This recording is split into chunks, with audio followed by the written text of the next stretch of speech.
राधे राधे दोस्तों, स्वागत है आप सभी का मेरे इस चैनल पर। इस वीडियो में मैं आपको प्रदोष व्रत कथा के बारे में बताऊंगी। अगर आपको वीडियो पसंद आए तो लाइक शेयर सब्सक्राइब जरूर करें।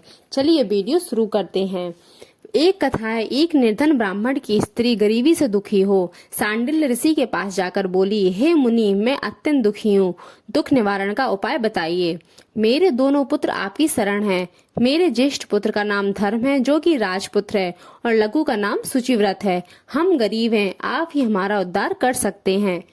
इतनी बात सुन ऋषि ने शिव प्रदोष व्रत करने के लिए कहा। तीनों प्राणी प्रदोष व्रत करने लगे। कुछ समय पश्चात प्रदोष व्रत आया। तीनों ने व्रत का संकल्प लिया।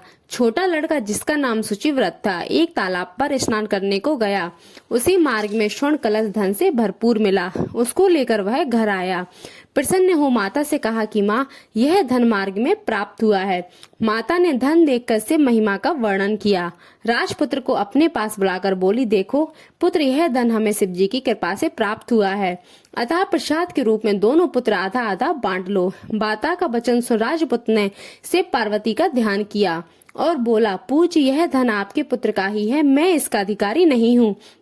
मुझे शंकर भगवान और माता पार्वती जब देंगे तब लूंगा। इतना कहकर वह राजपुत्र शंकर जी की पूजा में लग गया। एक दिन दोनों भाइयों का प्रदेश भ्रमण करने का प्रचार हुआ। वहां अनेक कन्याएं क्रीड़ा करते हुए उन्हें देख शुचिव्रत ने कहा, भैया, अब हम इससे आगे नहीं जाना चाहिए। इतना कह शुचिव्रत उसी स्थान पर बैठ गया। परंतु राजपुत्र अकेला ही स्त्रियों के बीच में जा पहुंचा। वहां एक स्त्री अति सुंदरी राजकुमारी को देख मोहित हो गई और राजपुत्र के पास पहुंचकर कहने लगी, हे सखियों, इस वन के समीप ही जो दूसरा वन है, वहां जाकर देखो, बहुत प्रकार के पुष्प खिले हैं, बड़ा सुहावना समय है। उसकी शोभा देख कर आओ, मैं यहाँ बैठी हूँ, मेरे पैर में बहुत पीड़ा है। ये सुन सखी दूसरे वन में चली गई। वह सुंदर राजकुमार की ओर देखती रही। इधर राजकुमार भी कामुक दृष्टि से निहारने लगा। युवती बोली, आप कहाँ रहते हैं, वन में कैसे पधारे, किस राजा के पुत्र हैं, क्या नाम है? राजकुमार बोला, मैं विदर्भ नरेश का पुत्र हूँ, आप अपना परिचय दें। युवती बोली, मैं विद्रविक नामक गंधर्व की पुत्री हूँ, मेरा नाम अंशुमती है। मैंने आपकी मन स्थिति को जान लिया है कि आप मुझ पर मोहित हैं। विधाता ने हमारा तुम्हारा संयोग मिलाया है। युवती ने मोतियों का हार राजकुमार के गले में डाल दिया। राजकुमार हार स्वीकार करते हुए बोला, हे भद्रे, मैंने आपका उपहार स्वीकार कर लिया है, परंतु मैं निर्धन हूँ। राजकुमार के इन वचनों को सुनकर गंधर्व कन्या बोली, मैं जैसा कह चुकी हूँ वैसा ही करूंगी, अब आप अपने घर जाएं। इतना कहकर गंधर्व कन्या सखियों से जा मिली।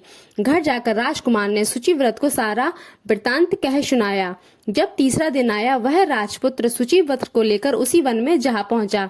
वहीं गंधर्व राज अपनी कन्या को लेकर आ पहुंचा। इन दोनों राजकुमारों को देख आसन दे कहा कि मैं कैलाश पर गया था।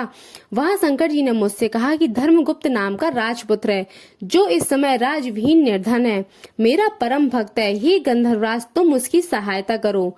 मैं महादेव जी की आज्ञा से इस कन्या को आपके पास लाया हूँ, आप इसका निर्वाह करें, मैं आपकी सहायता कर राजगद्दी पर बिठा दूंगा। इस प्रकार गंधर्व राज ने कन्या का विधिव्रत विवाह कर दिया। विशेष धन और सुंदर कन्या को पाकर राजपुत्र अति प्रसन्न हुआ। भगवान कृपा से अपने शत्रुओं का दमन करके राज्य का सुख भोगने लगा। जो भी इस व्रत को पूरी विधि विधान और सच्चे मन से करता है, भगवान उसकी इच्छा जरूर पूरी करते हैं। ओम नमः शिवाय।